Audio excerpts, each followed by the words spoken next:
Maligayang pagdating sa kasaysayan at simbahan, ang channel kung saan binubuhay natin ang mga kakaiba, kontrobersyal at tunay na makataong kwento mula sa kasaysayan ng simbahan. Ngayong araw, pag-uusapan mo natin ang isang babaeng Katoliko na sinasabing lihim na naordinahan bilang pari noong panahon ng komunismo sa Czechoslovakia. Ang kaniyang pangalan, Ludmila Yavorova.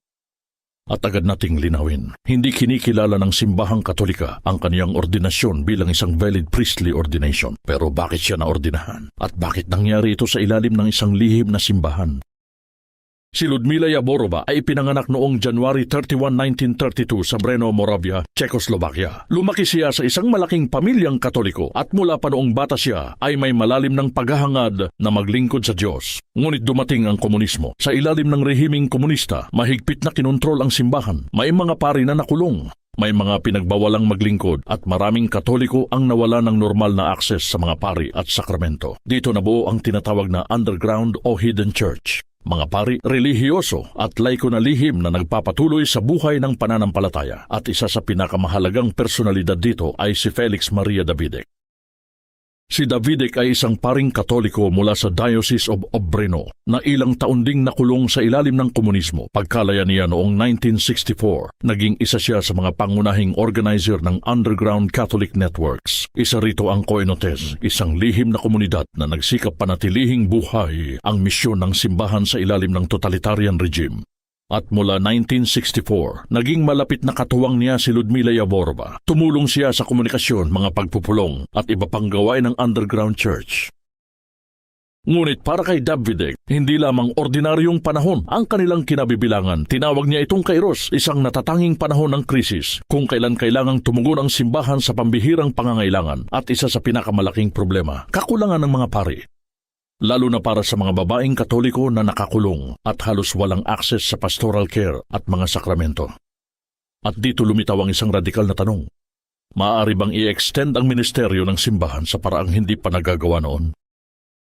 Noong 1970, nagkaroon ng pastoral synod sa loob ng underground church. Napag-usapan dito ang iba't ibang usapin tungkol sa kinabukasan ng simbahan, kabilang ang papel ng kababaihan at ang posibilidad ng kanilang ordinasyon. Hindi lahat ay sumang-ayon. Sa katunayan, nagkaroon ng matinding pagkakahati sa loob ng Koinotes. Ngunit sa kabila ng pagtutol, ipinagpatuloy ni Davidek ang kaniyang desisyon at ang babaeng pinili niya, Ludmila Yavorova. Noong Disyembre 28, 1970 sa Brno. Lihim na isinagawa ang kaniyang ordinasyon. Ayon sa mga salaysay, naordinahan siya muna bilang dikon at pagkatapos ay bilang pari ni Felix Maria Davidek. Walang malaking seremonya, walang katedral, walang press, walang publiko, lihim ang lahat. At sa loob ng maraming taon, kakaunti lamang ang nakaalam sa nangyari. Para kay Yavorova, ang kaniyang karanasan ay hindi lamang isang administratibong desisyon. Naniniwala siyang bahagi ito ng kaniyang vokasyon at ng kaniyang pagtugon sa isang pambihirang sitwasyon ng simbahan.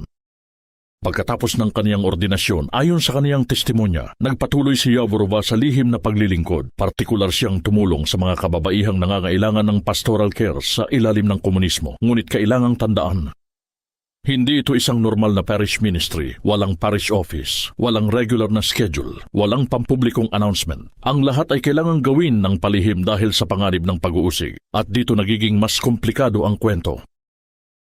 Kung si Davidek ay isang obispo, maaaring itanong, hindi ba maaaring mag-ordinasyon ng isang obispo? Sa Catholic theology, hindi sapat na ang nag-ordena ay isang obispo. Mayroon ding tanong tungkol sa sino ang maaaring tumanggap ng holy orders at dito malinaw ang opisyal na posisyon ng simbahang Katolika. Noong 1994 sa Ordinatio Sacerdotalis, ipinahayag ni Pope John Paul II na ang simbahan ay walang kapangyarihang magbigay ng priestly ordination sa mga babae. Kaya mula sa opisyal na pananaw ng simbahan, hindi kinikilala si Ludmila Yavorova bilang isang tunay na ordained Catholic priest. Mahalaga rin ang nuance. Ang underground church mismo ay isang komplikadong mundo. Noong matapos ang komunismo, kinailangan ng Vatican na suriin ang iba't ibang lihim na ordinasyong isinagawa noong panahon ng persecution. Noong February 11, 2000, naglabas ang Congregation for the Doctrine of the Faith ng deklarasyon tungkol sa mga lihim na ordinasyon sa Czech Republic. May mga kaso ng mga lalaking pari na kinailangang muling maordinahan subkondisyone dahil may mga pagdududa tungkol sa validity ng kanilang naunang ordinasyon. Ngunit iba ang kaso ni Yavorova. Para sa simbahang Katolika, ang pangunahing problema ay hindi lamang ang pagiging lihim ng ordinasyon kundi ang mismong ordinasyon ng isang babae sa pagkapari. At ano ang ginawa ni Yaborova? Marahil ito ang isa sa pinakagiliw-giliw na bahagi ng kaniyang kwento. Hindi niya iniwan ang simbahang Katolika. Hindi siya nagtayo ng sariling simbahan. Hindi rin siya naging leader ng isang hiwalay na denominasyon. Sa halip, nagpatuloy siya bilang Katoliko at kalaunan ay naglingkod bilang religious educator.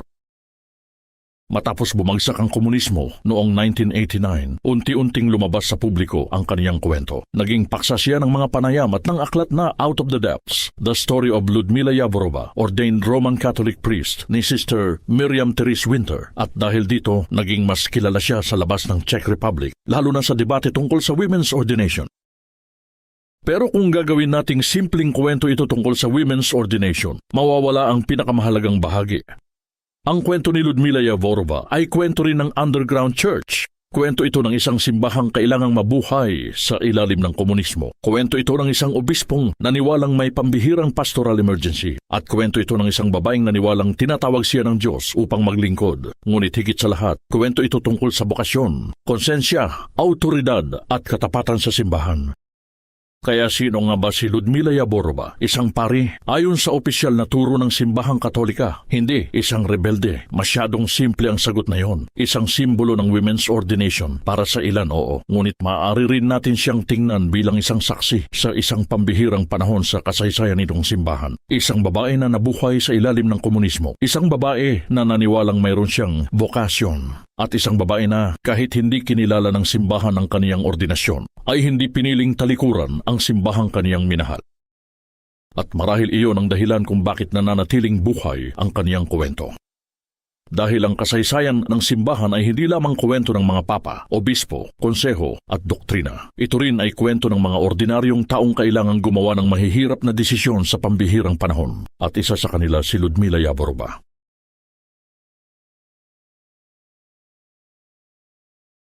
Ito ang kasaysayan at simbahan, kung saan nagtatagpo ang kasaysayan at pananampalataya. Kung nagustuhan mo ang ganitong mga kwentong bihira, kontrobersyal at tunay na naglalahad ng kwento ng mga tao mula sa kasaysayan ng simbahan at lipunan, huwag kalimutang mag-subscribe. Dahil minsan, ang mga kwentong bihira nating marinig ang siyang nagbubukas ng mas malalim na pag-unawa. God bless, and see you in the next episode.